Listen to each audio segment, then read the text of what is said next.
The night felt quiet in a way Emma Carter could not explain, the kind of quiet that presses against the ears and makes the heart listen harder. And as she stood in her small bedroom on Maple Street near Portland, Oregon, she paused with her hand on the light switch, noticing how the hallway glow slipped across the floor because her door was not fully closed, not fully locked, just open enough to remind her of an old habit she never bothered to fix, and she sighed, telling herself it did not matter because this was a safe town, the kind of place where people waved from porches and returned lost packages. The kind of place she had chosen after her divorce because she wanted peace more than excitement, and peace had become her routine, her shield, her reason for trusting the world again.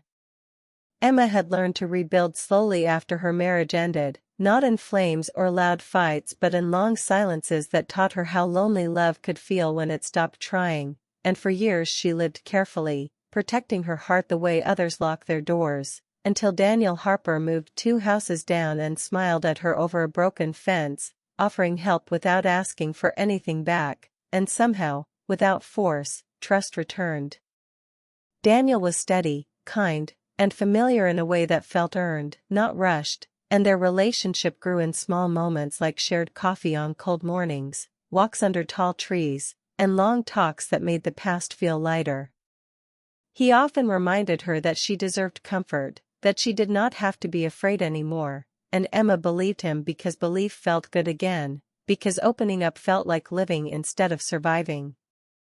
That night, the rain began softly, tapping the roof with a gentle rhythm, and Emma moved through her usual routine, washing her face, setting her alarm, checking her phone for messages that would not come because Daniel had already said goodnight earlier, and as she slipped into bed, she noticed the door again, still unlocked, still open, and for a moment she considered getting up, but she was tired, and tired people choose ease over caution, so she closed her eyes and let the quiet carry her toward sleep. The house settled around her, the pipes whispered, the wind moved the trees outside, and Emma drifted, feeling calm, unaware that this calm was fragile, unaware that trust, once given, does not always return whole. In her sleep, memories blended with dreams, moments of laughter with Daniel mixing with old echoes of disappointment she thought she had healed from, and somewhere between those thoughts, she sensed something shift, not sharply enough to wake her fully, just enough to plant a feeling that would not fade by morning. The night seemed to stretch longer than usual, the silence thickening instead of easing, and Emma turned in her bed, her breath slowing, her mind hovering close to the surface of sleep as if waiting for a reason to rise.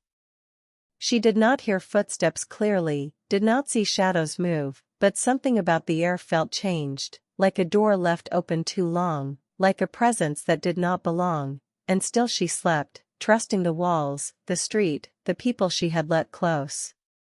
When dawn began to push pale light through the window, Emma stirred, waking with a faint sense of confusion, noticing that the hallway light was off when she was sure she left it on, noticing that her door stood wider than before, and she lay there listening, heart steady but alert, telling herself she was imagining things, that fear grows easily in half-sleep. She got up, made coffee, moved through the morning like any other, yet the feeling followed her, quiet but persistent, like a question without words, and as she stood by the window watching the rain fade into mist, she wondered why safety sometimes feels strongest right before it breaks, why trust feels warm until it teaches you how cold betrayal can be, and she had no idea that this night, this simple choice to sleep with her door unlocked, was the first step into a lesson she never wanted to learn, one that would change how she loved, how she trusted, and how she protected herself forever. Emma woke before the alarm, not startled but uneasy, as if her body had sensed something her mind was still trying to understand, and she lay still for a moment, staring at the ceiling, listening to the quiet that now felt sharp instead of calm, noticing first that the rain had stopped and then that the house felt colder than usual, and when she turned her head, she saw her bedroom door standing open wider than she remembered, the hallway dark, the light she always left on turned off, and a slow weight settled in her chest as she tried to remember getting up during the night, tried to recall closing the door, but nothing came. She sat up, heart beating faster now, scanning the room, checking corners the way people do when they don't want to admit they are scared. And everything looked normal, untouched, yet something felt wrong in a way that could not be named. As she swung her legs over the bed, a faint scent reached her, clean and familiar, Daniel's cologne, and she froze, breathing it in, confused by how something comforting could suddenly feel out of place, telling herself it was impossible, that smells linger, that her mind was playing tricks on her because she had not slept well, but doubt does not listen to reason. She moved through the house carefully, checking the front door, the windows, the back porch, finding everything locked just as she had left it, which somehow made her feel worse, because it meant there was no clear explanation, no easy answer to push away the feeling growing inside her. By the time she made coffee, her hands were shaking slightly, and she laughed at herself, blaming stress, blaming memories of old fears that should have stayed buried, and when the sun finally rose, she told herself the day would wash the night away. Outside, Maple Street looked the same as always, quiet, safe, familiar, and as Emma stood by the window, she saw Daniel jog past her house, headphones in, waving when he noticed her, his smile easy and relaxed, and for a brief second she felt relief, the kind that makes you feel foolish for ever doubting, but it faded quickly, replaced by a question she could not ignore: if he had been asleep all night, why did his presence still linger in her room? Later that morning, she texted him, keeping her words light even though her thoughts were heavy, telling him she had not slept well and thought she heard something during the night, and as she watched the screen, waiting for his reply, seconds stretched longer than they should have, the three dots appearing and disappearing twice before he finally answered, brushing it off, blaming the storm, adding a casual joke that felt forced, and Emma felt a small crack form where trust used to sit. She tried to move on with her day, answering emails, folding laundry, running errands, but the feeling followed her everywhere, growing sharper instead of fading, and she noticed things she had once ignored, like how Daniel avoided stopping by unannounced now, how his calls were shorter, how his warmth felt practiced rather than natural. That afternoon, while returning a book to her neighbor across the street, Emma glanced down the block toward Daniel's house and saw a car parked in his driveway that she did not recognize, sleek and dark, out of place among the familiar vehicles on the street, and she slowed her steps without meaning to, watching as a woman stepped out, laughing at something Daniel said, their body language close in a way that felt intimate, not casual, and Emma's stomach tightened. She told herself she was reading too much into it, that Daniel had friends, that she had no right to question him, but instinct does not care about fairness, and it whispered that something was wrong. That evening, Daniel did not call, and when Emma lay in bed later, she locked her door for the first time since moving into the house, the click of the lock loud in the quiet room, and instead of comfort, it brought sadness, because it felt like admitting something had changed. She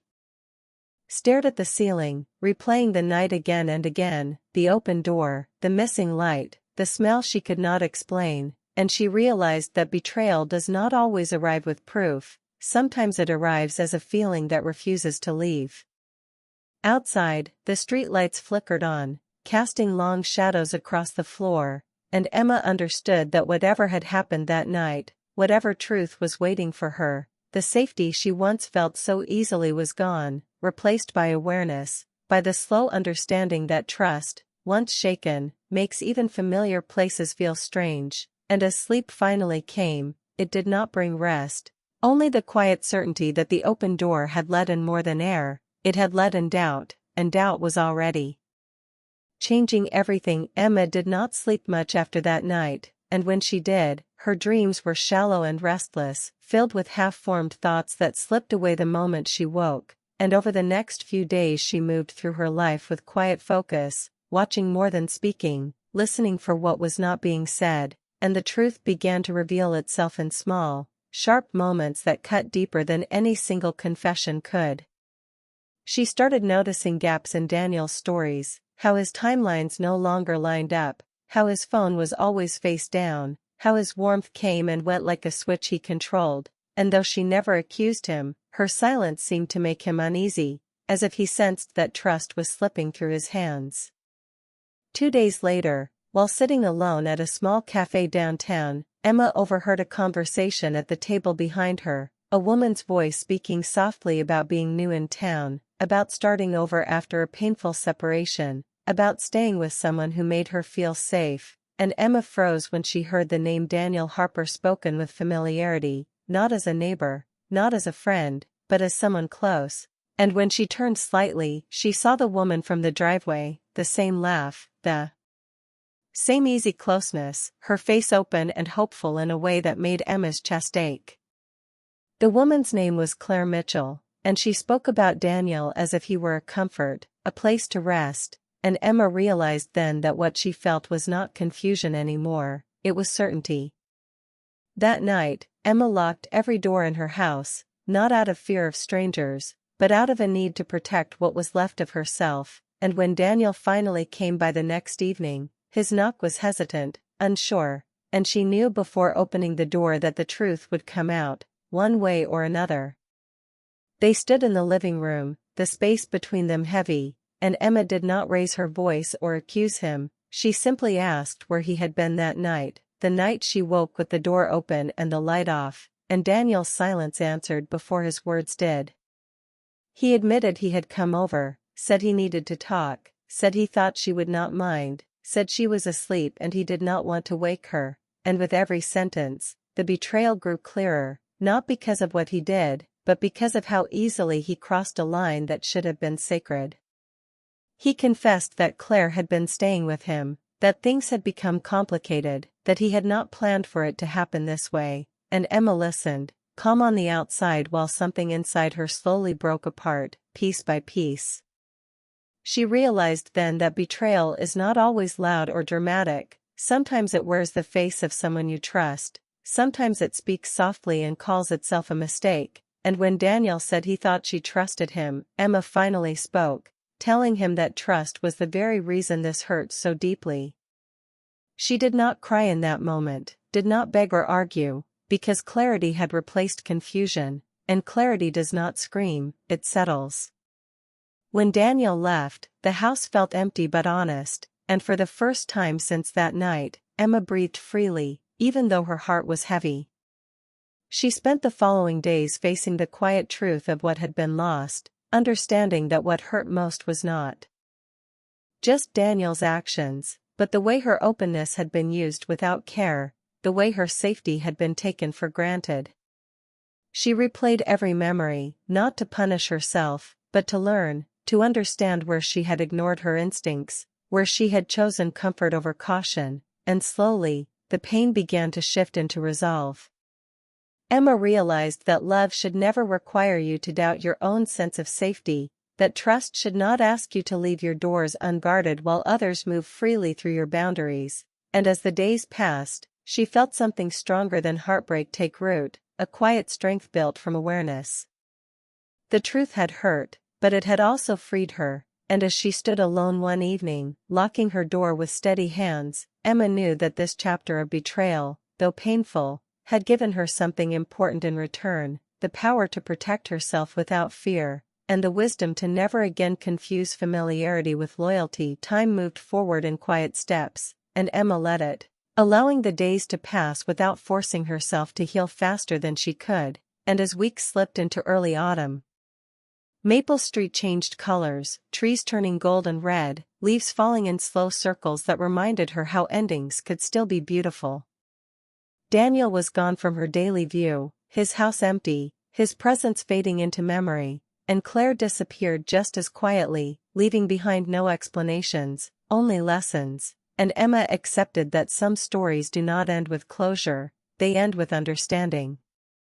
She rebuilt her routine with care, waking early for walks under cool skies, learning the comfort of her own company, filling her evenings with books, music, and small joys she had once postponed for someone else, and each night, locking her door became a gentle ritual, not an act of fear but of respect for herself. The house began to feel warm again, not because someone else filled it, but because she did, and she noticed how peace returned when she stopped questioning the past and started choosing the present. There were moments when loneliness brushed against her, especially in the quiet hours, but it no longer frightened her, because she had learned that being alone was safer than being with someone who did not honor her trust. She thought often about how easily she had opened her heart, how she had believed words instead of patterns, and instead of blaming herself, she forgave herself, understanding that openness is not weakness, it only becomes painful when met with dishonesty.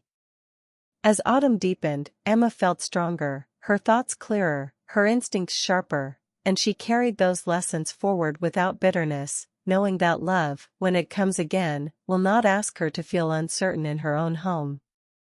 One evening, as the sun set early and the air grew cold, Emma stood in her bedroom, turned off the light, and rested her hand on the door lock, feeling calm, steady, and grounded, aware that the locked door symbolized more than safety, it represented boundaries, self-respect, and growth.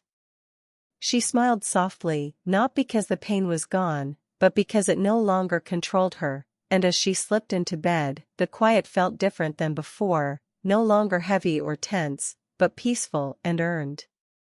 Emma understood now that betrayal does not define a person, how they respond to it does, and she chose to respond with strength, awareness, and care for herself. Outside, the wind moved through the trees, leaves rustling like a soft reminder that change is constant, and inside, Emma slept deeply, secure in the knowledge that she had learned to protect not just her home, but her heart, and that was the truest kind of safety she would ever need.